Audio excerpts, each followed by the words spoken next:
Então, eu vou começar com a glicemia. O que é glicemia na realidade? É a dosagem da glicose dentro do sangue e é o que determina se eu tenho quantidade suficiente de glicose para dar para as células ou não, né? Então, a rota de produzir energia mais fácil do corpo é a glicose, tá? Existem outras formas de a gente conseguir energia, ou seja, o ATP, ácidos graxos, por exemplo. É mais fácil a glicose, mas produz menos ATP que ácido graxo, bem menos. É que a pessoa, né, quero energia para fazer exercício, não sei o quê, come um carboidrato.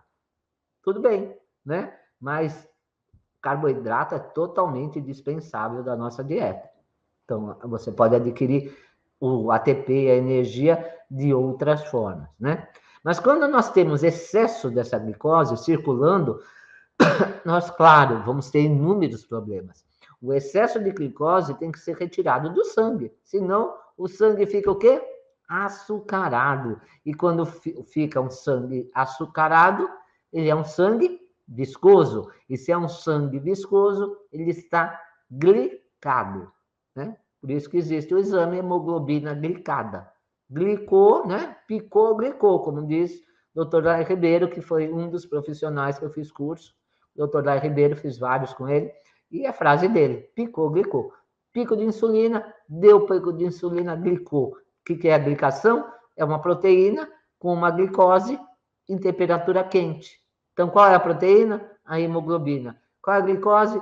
É o carboidrato. A glicose vem do carboidrato. Qual é a temperatura quente? O nosso corpo. Nós somos animais de sangue quente. Então, muito carboidrato, muita glicose, muita insulina. Glicou, né? Deu pico de insulina, glicou. Então, a glicose, como que funciona esse esquema aí? A glicose sai do sangue para entrar na sua célula, mais especificamente na sua mitocôndria, porque é lá na mitocôndria que tem a geração de energia, que tem a geração de ATP. Mas para ela atravessar a membrana celular, ela precisa de um transportador, né? Então, qual que seria esse transportador? Temos o receptor da membrana, que é o IRS, que vai abrir uma portinha para chamar o transportador. Eu chamo do elevadorzinho, né? Que é o GLUT4.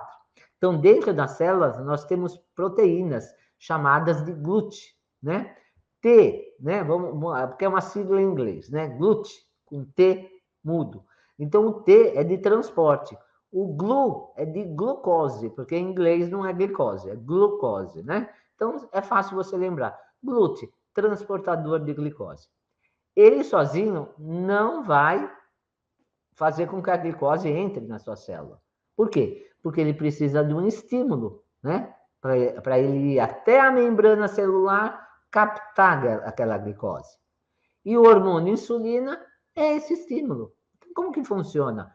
A glicose chega lá na portinha de entrada da membrana celular, vem a insulina, né? Tem essa portinha aí, que é o receptor IRS, que vai dar o estímulo para esse GLUT sair lá do citoplasma da célula e até a membrana celular para a glicose entrar e ele leva essa glicose até a mitocôndria.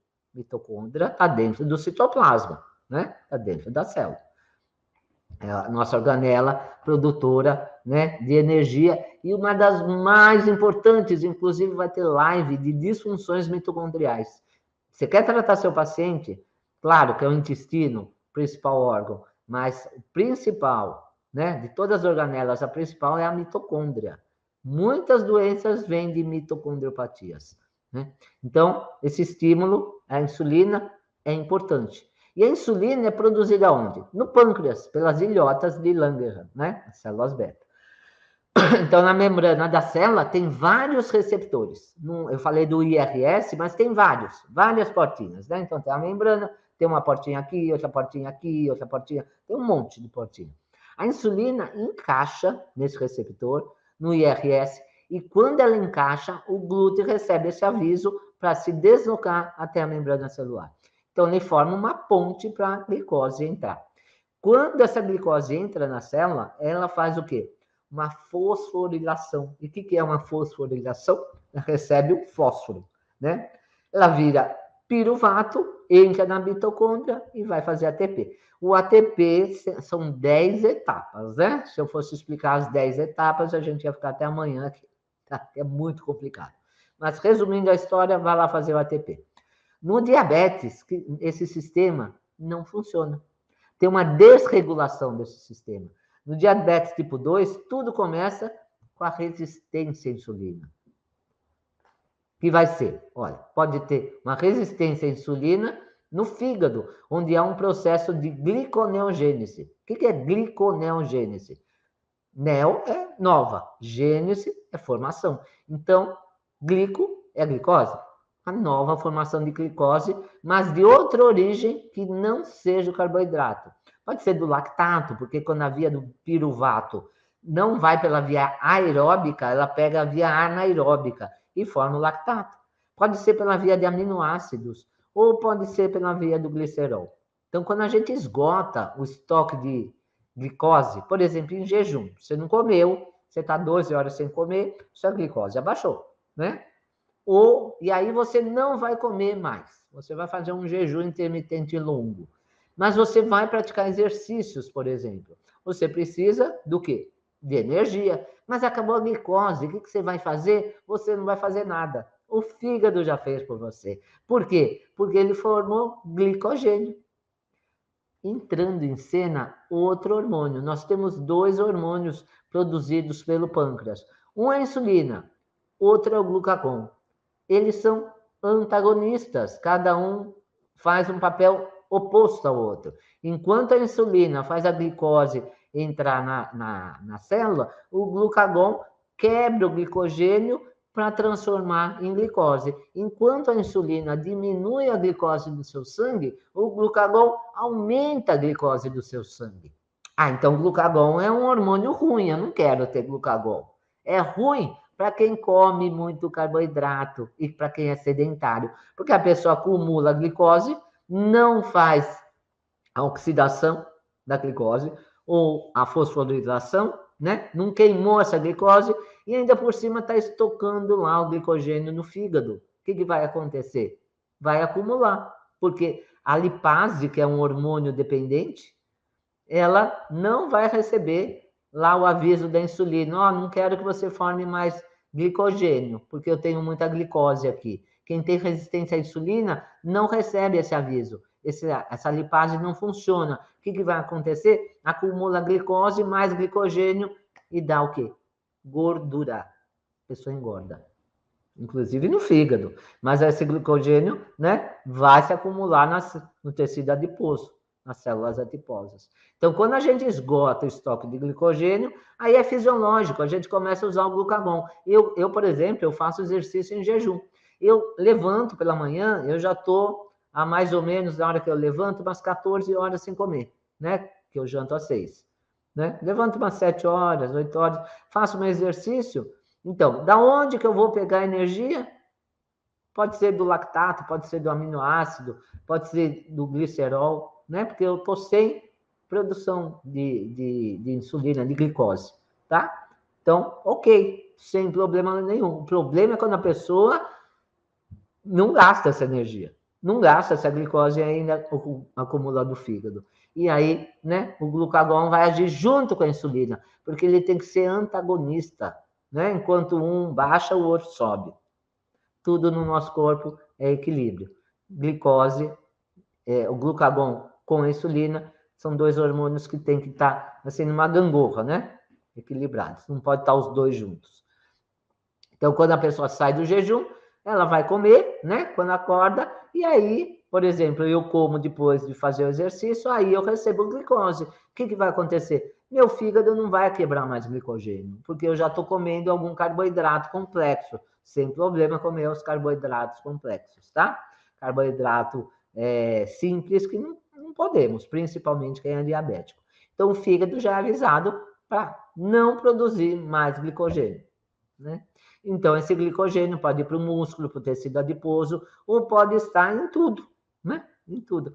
Com isso, o que acontece? A produção de insulina cada vez aumenta mais. Por quê? porque a célula começa a ter resistência à insulina. É muito carboidrato, é muita glicose, e a insulina começa, a célula não aceita mais insulina, não deixa ela se acoplar no receptor, dá um sinal para o GLUT4 resgatar a glicose. E falando em glicação, eu falei que a glicação é uma proteína com uma glicose que glica, ou seja, gruda, carameliza.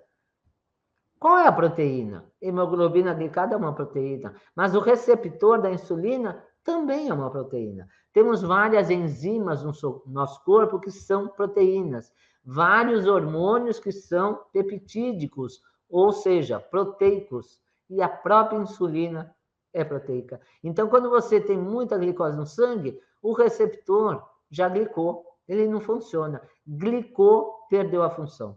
A própria insulina glicada não funciona. E até os hormônios tiroidianos são proteicos, são peptídicos, T3, T4. E ele não vai funcionar também, já afetou a tireoide. É como fala, né? Nós temos um eixo, o eixo tireoide, adrenal e pâncreas. Mexeu em um, mexeu nos três. Os três têm que estar em equilíbrio, né? Então, isso fora que essas inflamações, porque quando você começa a produzir muita insulina, muita glicose no sangue, isso gera inflamações, e essas inflamações liberam citocinas pró-inflamatórias que vão aumentar os receptores Toll-like receptor 4. Onde tem receptor Toll-like receptor 4, tem inflamação. E aí, mais um coadjuvante para a insulina não entrar, para a glicose não entrar na sua célula. Porque se esse receptor se instala lá na membrana celular, ele não deixa a insulina sensibilizar o GLUT4 para captar a glicose.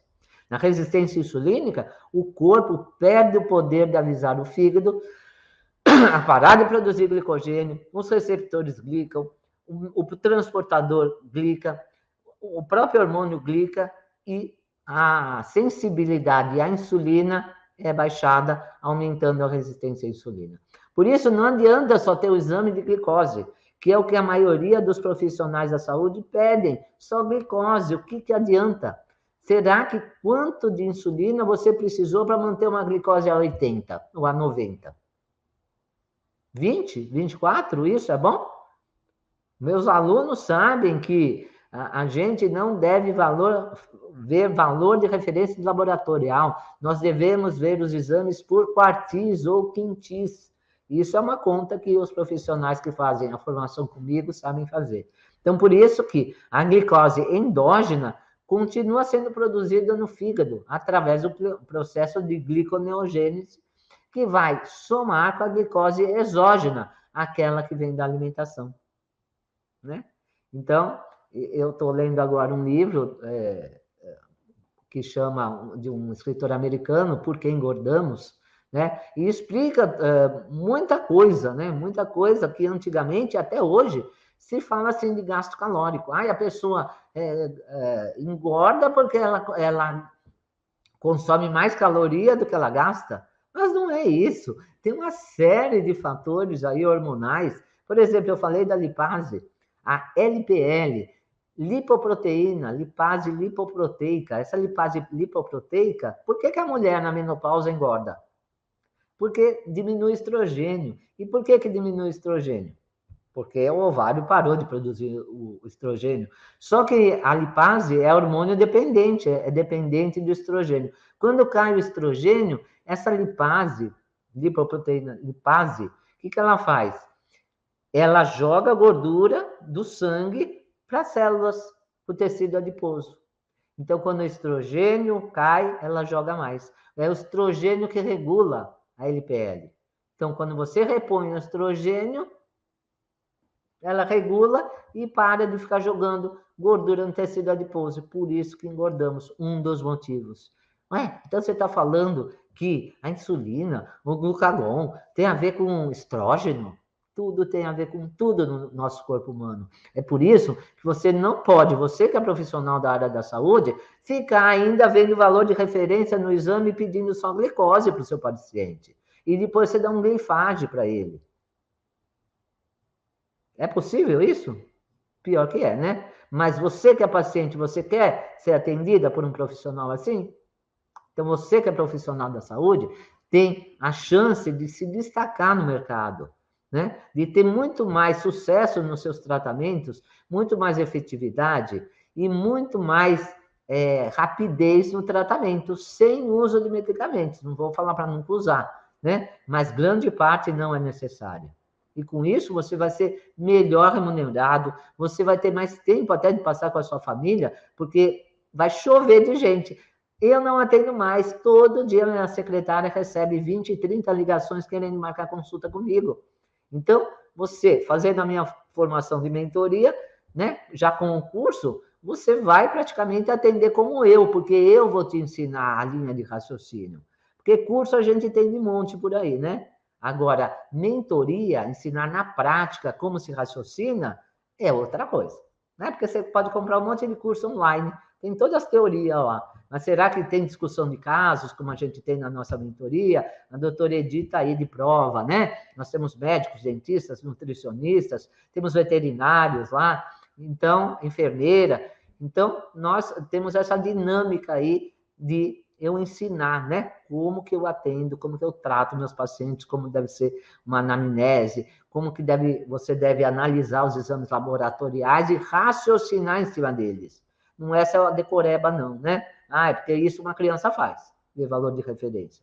Então, tá passando aí, creio, no chat o link. Como que funciona? Você clica no link somente para profissionais de saúde, porque é um conteúdo mais denso. O link, você vai fazer uma entrevista, tá? Com a minha equipe para ver o seu perfil, ver se você é apto a participar da mentoria, né?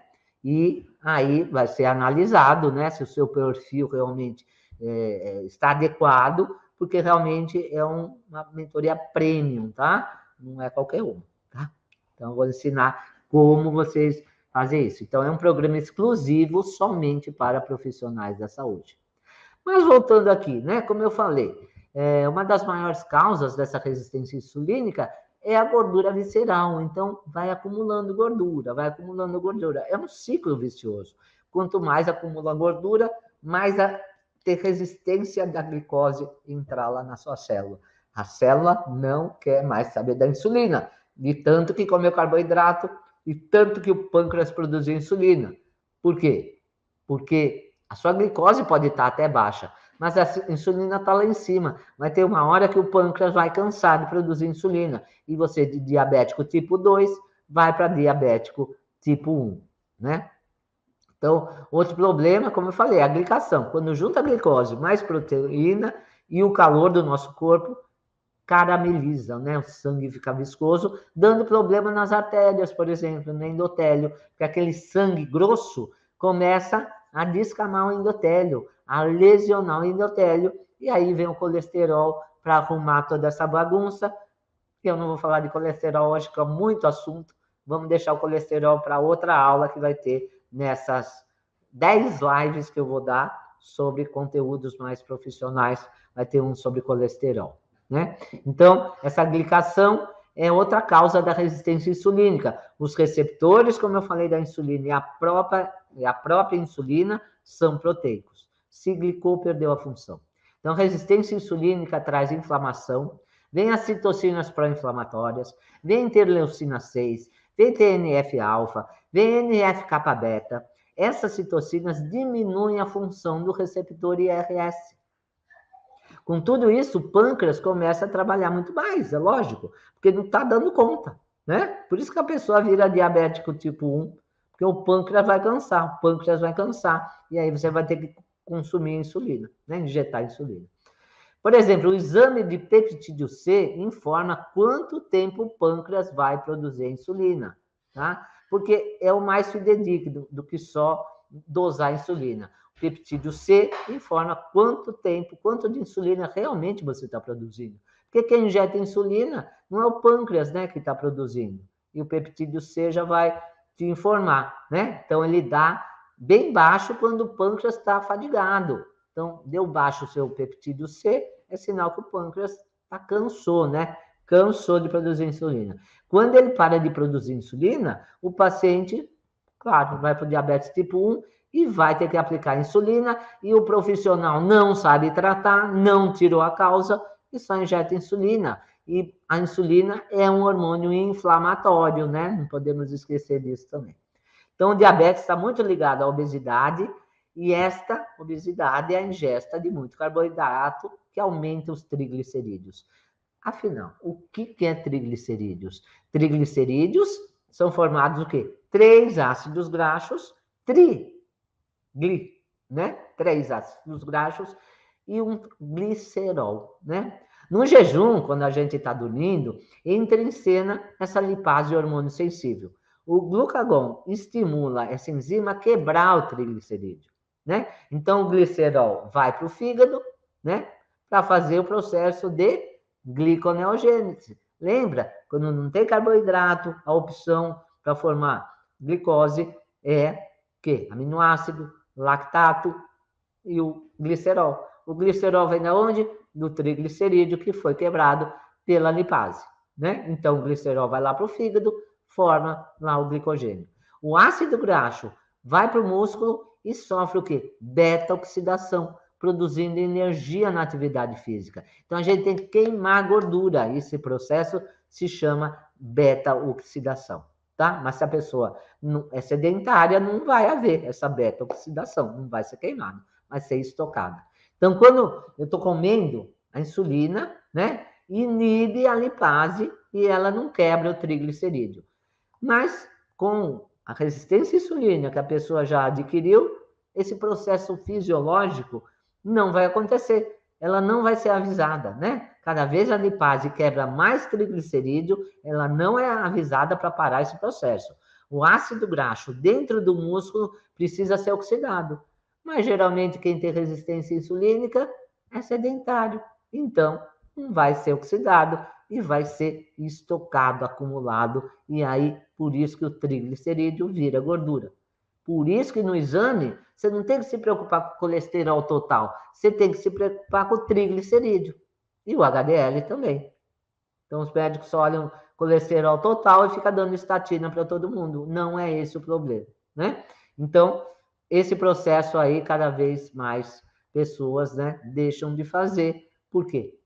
Por disfunções metabólicas. Então, o ácido graxo fica lá na célula adiposa, na célula de gordura, tá? E ele é considerado o quê? Um corpo estranho, porque não é fisiológico, tá? Gordura que tem citocinas inflamatórias é um corpo estranho. O que começa a acontecer? Aumento de macrófago, né? Onde tem coisa ruim, tem macrófago. Onde tem inflamação, tem macrófago.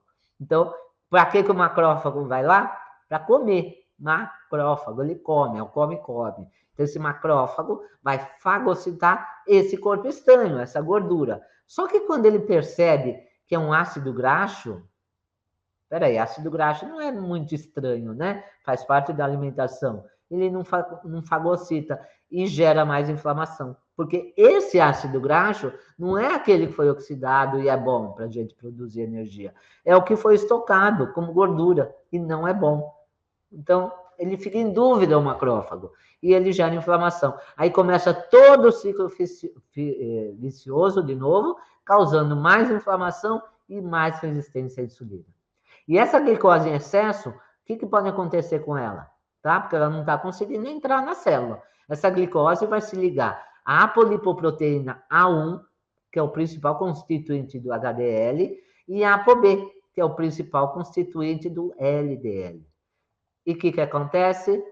Glicação de novo, né? Quando a glicose glica a ApoA1, o que vai acontecer? Seu HDL diminui. E nós sabemos que a HDL não é que é um colesterol bom e o LDL seja ruim. Vou dar live, tá, de colesterol. Mas o HDL é um protetor cardíaco, né? Nós sabemos que HDL abaixo de 40 para homens e abaixo de 50 para mulheres aumenta no mínimo em 4, 5 vezes o risco cardíaco. Então, a glicose também, além de tudo, vai quelar, né? Ou vai glicar. Quelar é quando gruda, tá? Vai quelar um aminoácido muito importante para a gente, que é a lisina. Esse aminoácido, essa lisina glicada, o que vai acontecer? Vai aumentar os AIDs, tá? E age não é idade, não, tá? Ai, eu uso produto anti-age, né? Para anti-envelhecimento. Não. Esses ages aqui é o produto final de glicação avançada. Então, essa lisina glicada vai aumentar esse produto final, ou seja, radicais livres. A lisina é fundamental para a formação de colágeno. Você já está pensando na sua pele, lógico, né? Mas eu estou pensando nas artérias, porque o colágeno, ele vai para onde é vital. Pele, cabelo, unha, ele deixa para depois. Se está faltando colágeno na sua artéria, ele vai para a artéria, ele não vai para a sua estética, não. Tá? Então, as artérias precisam muito de colágenos. Para quê? Para ser complacente. E o que é? Não é condescendente, né? Não vai confundir. Complacente, que ela pode contrair e dilatar, contrair e dilatar. Por isso que quem tem pressão alta tem a vasoconstricção, né? Então ela tem que ser complacente. A artéria começa a se tornar rígida, porque a lisina, que faz parte da formação de colágeno das artérias, glicou, perdeu a função. A glicose também aumenta uma proteína chamada PAI-1. O que é essa proteína PAI-1? É um inibidor do ativador do plasminogênio. O que é isso? O plasminogênio tem que converter o que? A plasmina, que tem como função destruir trombos. Não tem aquela pessoa que está com fibrinogênio alto? Ah, não, meu médico nunca pediu esse exame. Mas você que vai fazer formação comigo, que é profissional da saúde, você vai pedir, tá? Porque faz parte da lista de exames que eu ensino vocês. Então, o plasminogênio, né, ativa a plasmina e para destruir trombos. Quando está um fibrinogênio alto, a pessoa tem grande chance de ter AVC, por exemplo, porque ela forma trombos, né? Então, como o PAI-1 é um inibidor do ativador que converte o plasminogênio em plasmina, o risco de trombose aumenta, né?